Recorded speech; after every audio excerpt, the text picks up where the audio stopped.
நீங்க மட்டும் போய் தொழுவீங்க, பெண்கள் மட்டும் அனுமதி இல்லாத இருக்கிறீங்க. அவங்க 4 செவத்துக்களை மட்டும் அவங்க தொழுகிறாங்களா? அது எப்படி சாத்தியப்படுமா?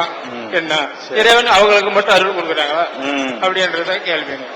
சகோதரர் என்ன கேட்கிறாருன்னா, நீங்க ஆம்பளைங்க எல்லாம் பள்ளிவாசல்ல போய் தொழுவுறீங்க, பொம்பளைங்க 4 செவத்துக்குள்ள வச்சுக்கிறீங்க, பள்ளிவாசல் விட மாட்டேங்கிறீங்க, அவங்களுக்கு அல்லாஹ்வுடைய அருள் வேணாமா அப்படிங்கிறது நல்ல ஒரு கேள்வி கேட்கிறாரு.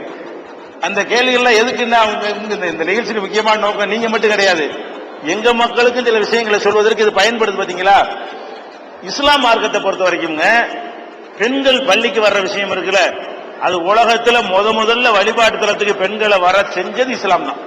அதுக்கு முந்தி பெண்களுக்கு அந்த அனுமதியே கிடையாது.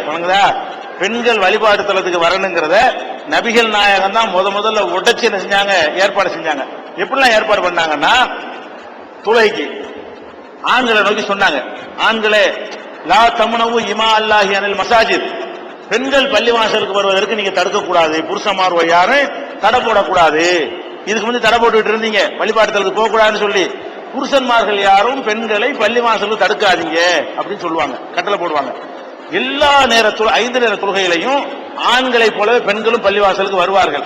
என்ன வித்தியாசம்னா, முன் வரிசையில் ஆண்களும் பின் வரிசையில் பெண்களும் நிற்பார்கள். கலந்து நிக்கிறது வழிபாட்டுக்கு சரியா வராது. அதனால முன் வரிசையில் ஆண்களும் தடுப்பு கூட போட மாட்டாங்க. அந்த மாதிரி தான் நபிகள் நாயகம் காலத்துல தொழுகைக்கு வந்தாங்க. ஆனால் பிற்காலத்தில் என்ன பண்ணிட்டாங்கன்னா, நம்ம நாட்டில் தான் பெண்கள் பள்ளிவாசல் வர தடுத்து இருக்கிறாங்க. மலேசியாவுக்கு நீங்க போய் பாருங்க, பள்ளிவாசலுக்கு பெண்கள் வர்றாங்க, ஆண்கள் மாதிரி என்ன செய்யறாங்க, பெண்கள் வர்றாங்க. துபாயில போய் பாருங்க, அங்கெல்லாம் பெண்கள் பள்ளிவாசலுக்கு வர்றாங்க, சவுதியில எல்லாம் வர்றாங்க.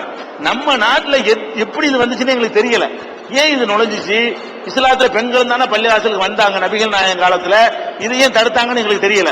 ஆனா எங்களுடைய கண்ட்ரோல்ல இருக்கக்கூடிய 100 பள்ளிவாசல்கள்லையும் பெண்கள் இன்னைக்கு பள்ளிவாசல் வந்துகிட்டு இருக்கிறாங்க. பெண்களை நாங்கள் அனுமதிக்கிறோம். குறிப்பா வெள்ளிக்கிழமை பிரேயர் இருக்கலாம், அதிகமான அளவுல பெண்கள் வந்து கலந்து கொள்றாங்க. அதே மாதிரி அகல ஹதீஸ்னு ஒரு குரூப் இருக்கிறாங்க, அவங்களுடைய பள்ளிவாசல்கள் என்ன செய்யறாங்க, பெண்களை அலோவ் பண்றாங்க. இப்ப கொஞ்சம் அந்த மாற்றங்கள் வந்து கொண்டிருக்கிறது. எங்க மார்க்கத்தின்படி பெண்கள் பள்ளிவாசலுக்கு ஆண்களை போல வரலாம், 5 நேரத்துக்கும் வரலாம், வெள்ளிக்கிழமை தொழுகைக்கு வரலாம், எல்லா தொழுகைகளையும் பெண்கள் பங்கெடுத்துக் கொள்ளலாம். என்ன வித்தியாசம் என்று கேட்டால், ஆண்கள் கட்டாயமாக பள்ளிவாசலுக்கு கூட்டு தொழுகைக்கு போகணும், பெண்கள் வந்து விரும்பினா போகலாம். ஏன்னா அவங்க புள்ள விட்டு வச்சிருப்பாங்க, அவங்களுக்கு கட்டாயமாக்கிட்ட சிரமமா போயிடும்.